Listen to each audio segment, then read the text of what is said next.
So glad to be kicking off the day with you. I'm Tim Pham. And I'm Channing Curtis. Well, this morning we are definitely seeing more smoke here throughout the inland Northwest. So taking a look now at the air quality now, they right now have Spokane rated in the moderate range with an 88 air quality rating. However, further north in Sandpoint, Idaho, right now their rating is at 110. That makes them in the unhealthy for sensitive group range. So what do all of these mean? You might be wondering what each level of the air quality index actually signifies. It scales from green to maroon, with green being the best air quality to maroon being the worst. Green to yellow is the most common, with the air having almost no impact on your health. Orange is unhealthy for sensitive groups, meaning more vulnerable populations such as the elderly might be affected. The red category means the air can have negative health effects for most, especially sensitive groups. And then for areas in the purple, this is very unhealthy. This air, it becomes a health alert, and a risk of health impacts is increased for everyone. And then finally is maroon. This is hazardous. It's very dangerous conditions, and at this point it is recommended to stay indoors.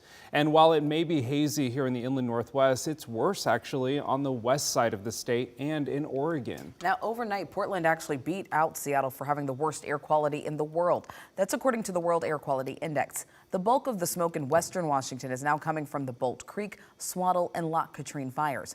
All three of those are burning in the North Cascades. Now further south, what you're looking at right now on your screen is the Nakia Creek fire, and it's contributing to the air quality there. You can see how dense the smoke is coming from that fire that's now burning east of Vancouver.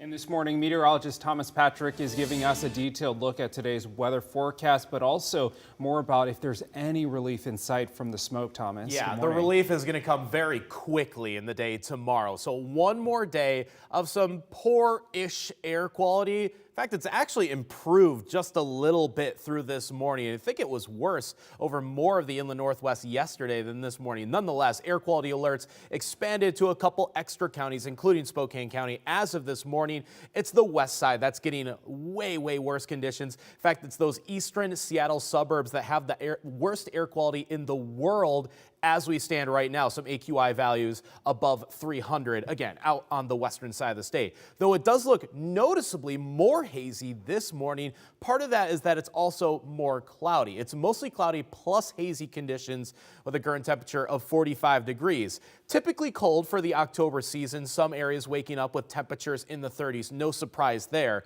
But this is nothing compared to the weather pattern that is on the way. And this is why tomorrow the air quality is not even going to be mentioned for the forecast, because it won't be a problem. Instead, it's going to be colder, rainier, windier. We will see mountain snow. It is going to come quickly and be quite literally like a punch to the face weather-wise compared to where we have been so far every single day this October. This is going to be a big-time change for our forecast come tomorrow. I'll show you how much rain is in the forecast and when it is set to start on the day on Friday.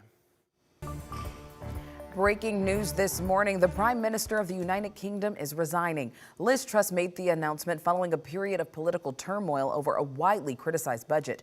Truss took over the position of Prime Minister just over a month ago, just days before the death of Queen Elizabeth II. Truss's short tenure was marred by numerous resignations within her cabinet and the plummeting value of the British pound. I cannot deliver the mandate on which I was elected by the Conservative Party.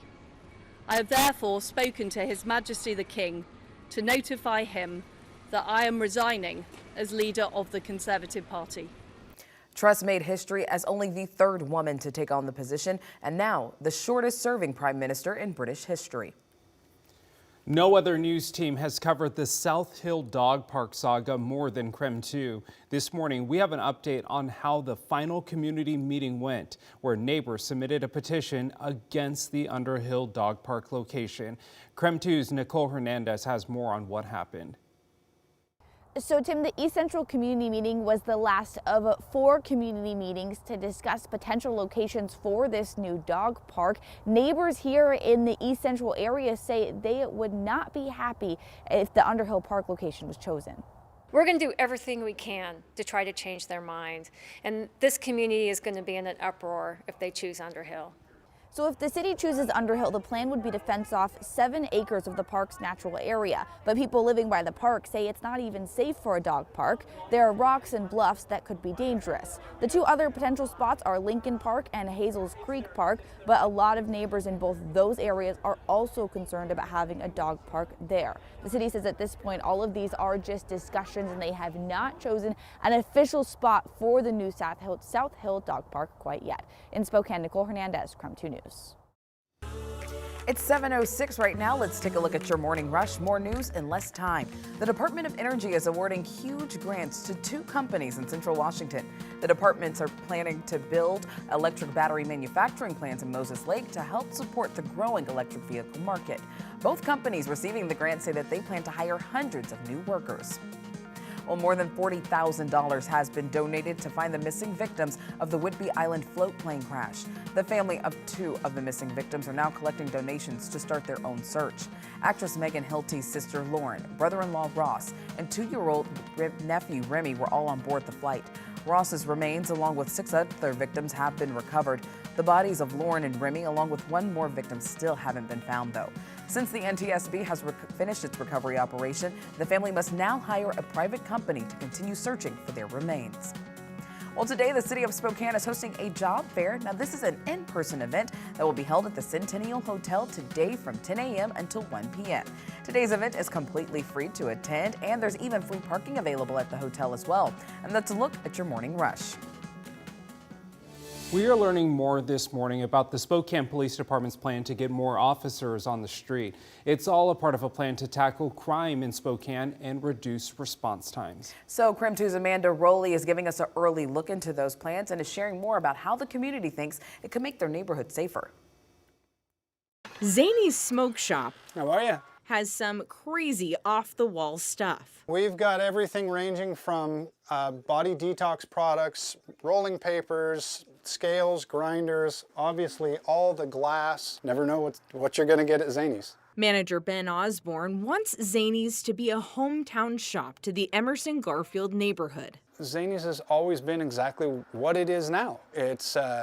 It's open to everybody. It's a hippie shop. But he says the crime in this neighborhood makes it difficult to maintain that experience for customers. Somebody decided to take a crowbar to the pop machine and try to get the money out of it. It's completely peeled back, ripped apart from the rivets here, but as far as functioning, it works just fine. Amidst the vandalism, the drugs, and shootings near here, Ben hopes for a better, safer community. The problem has become so enormous that I don't really know where they can start as far as fixing it.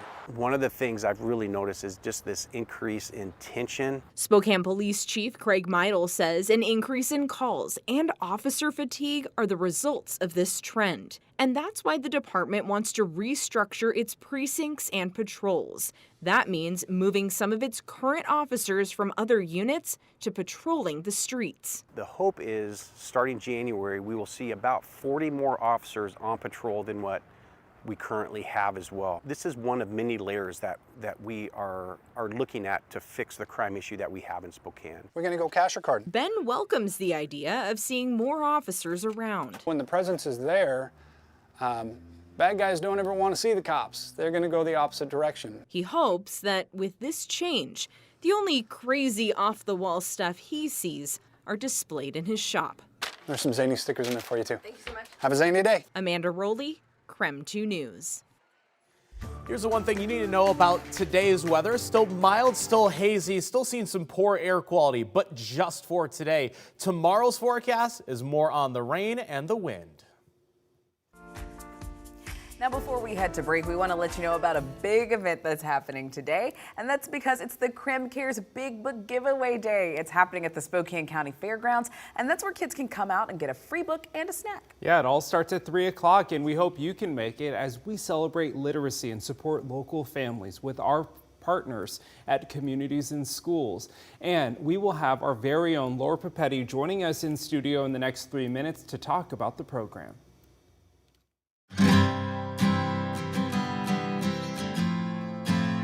When they have a book to take home, I think they have They just have confidence. They're like, I can do this. This is mine. I can read this. I can understand it. I can tell my friends about it, my family about it. I think it just helps build that confidence and self-esteem that then translates into older grades when they could be like, I've done this. I can read a harder book. I can, think more critically about things. They have ideas. They can explore just creativity.